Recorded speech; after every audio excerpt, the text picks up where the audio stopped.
One should begin to speak only when certain that what will be said is not better left unsaid. Welcome to Wisdom Across Continents. Explore the depths of wisdom from ancient philosophies and practical insights for a resilient mindset. Join us on a journey of self-discovery and empowerment. All Hellenistic schools seem to define wisdom in approximately the same terms, primarily as a state of perfect peace of mind. Philosophy appears as a remedy for human worries, anguish, and misery. For the Cynics, these stem from social constraints and conventions. For the Epicureans, from the quest for false pleasures. For the Stoics, from the pursuit of pleasure and egotistic self-interest. And for the skeptics, from false opinions. Whether or not they lay claim to the Socratic heritage, all Hellenistic philosophers agreed with Socrates that human beings are plunged into misery, anguish, and evil because they exist in ignorance. Evil is found not within things, but in the value judgments people bring to bear upon things. People can therefore be cured of their ills only if persuaded to change their value judgments. In this sense, all these philosophies aim to be therapeutic. Simplicity, patience, and compassion are considered the three greatest treasures. Being simple in actions and thoughts allows one to return to the source of being. Patience with both friends and enemies accords with the way things are, and compassion towards oneself helps reconcile all beings in the world. Taoism is the art of being in the world, dealing with the present and ourselves. It is in us that God meets with nature, and yesterday parts from tomorrow. The present is a moving infinity, the legitimate sphere of the relative. Relativity seeks adjustment, and adjustment is art. The art of life lies in constant readjustment to our surroundings. One should be content with what they have and rejoice in the way things are. When realizing there is nothing lacking, the whole world belongs to you.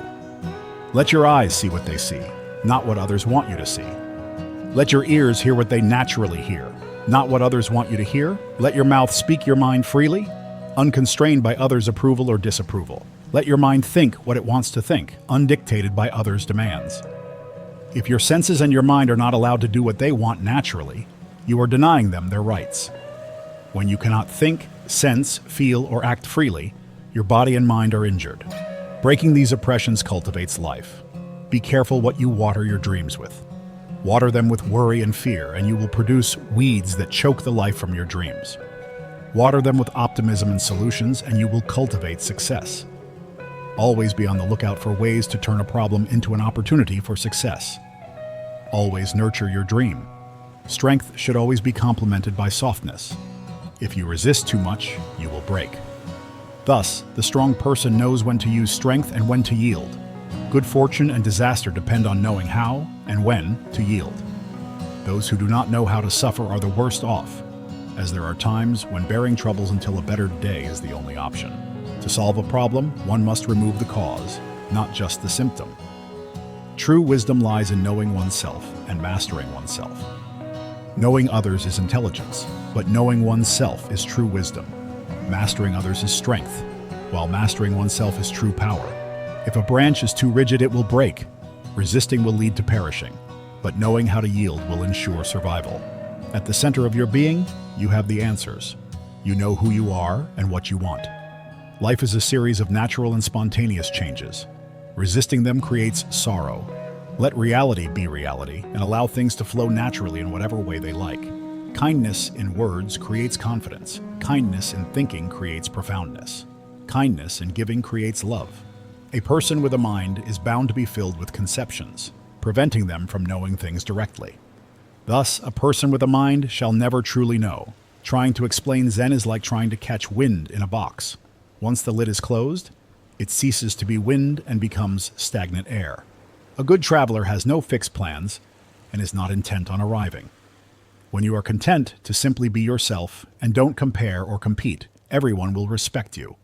Those who do not see themselves but see others, who fail to grasp themselves but grasp others, who take possessions of what others have but fail to possess themselves, are missing the point. They are attracted to what others enjoy but fail to find enjoyment in themselves. If you play a game where scrap pieces of glass are at stake, you will play skillfully.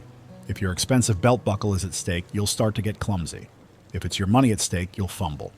It's not that you've lost your skill, it's because you're flustered by external happenings, losing your internal calmness. Losing stillness leads to failure in everything you do. A man with outward courage dares to die, but a man with inner courage dares to live. Such a man will not go where he has no will to go, or do what he has no mind to do. Though the world might praise or condemn him, he remains unconcerned and serene. The praise and blame of the world mean nothing to him. Things joined by profit will cast each other aside in misfortune and danger. Let your mind wander in simplicity, blend your spirit with vastness, follow things as they are, and make no room for personal views. Then, the world will be governed. A beam or pillar can batter down a city wall but is useless for stopping up a small hole. Thoroughbreds like Kiji or Huali can gallop 1,000 li in one day but are no match for a wildcat or a weasel when catching rats. The horned owl can catch fleas at night and spot the tip of a hair, but in daylight it cannot see a mound or a hill. Do you say you will make right your master and do away with wrong, or make order your master and do away with disorder? This is like making heaven your master and doing away with earth, or making yin your master and doing away with yang. It is impossible. We may be floating on the Tao, but there is nothing wrong with steering. If Tao is like a river, it is good to know where the rocks are. Great power brings worry, and total power brings boredom, leading even God to renounce it and pretend to be people, fish, insects, and plants. Travel is a wonderful experience, especially when you forget you are traveling. Enjoy whatever you see and do. Those who look into themselves when they travel will not think about what they see. There is no distinction between the viewer and the scene. You experience everything with the totality of yourself, making every moment complete. Equanimity is the hallmark of a tranquil mind, harmonizing inner and outer conflicts into a unified whole.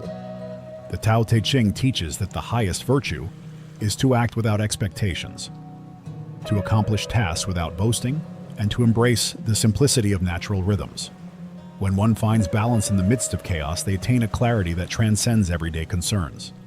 It is through understanding the impermanence of life that one can appreciate the beauty of each passing moment. By aligning with the flow of the universe, one can achieve true harmony and peace. Wisdom is not merely about knowledge, but the application of understanding in daily life. Wisdom is not merely about knowledge, but the application of understanding in daily life. The path to wisdom involves both action and stillness, a dynamic equilibrium where thoughtful action arises from a foundation of inner stillness. This balance is central to the teachings of Eastern philosophies such as Buddhism and Confucianism. In action, one manifests their understanding of the world. In stillness, one cultivates the depth needed to comprehend life's complexities. By harmonizing these aspects, one can navigate life with clarity and purpose. Virtue is the cornerstone of self-mastery, shaping character and guiding behavior toward the highest ideals.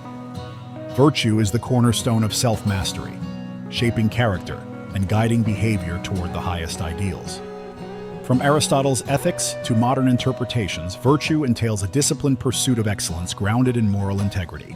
It involves temperance in desires, courage in adversity, and justice in all dealings. Through the practice of virtue, individuals cultivate resilience and inner strength, enabling them to withstand life's challenges with grace and dignity. The journey of self-mastery unfolds through continuous self-reflection and the cultivation of virtues that uplift both the individual and society. Thanks for watching. Don't forget to subscribe. Stay tuned for more and share your thoughts in the comments below. Let's grow together in wisdom and strength.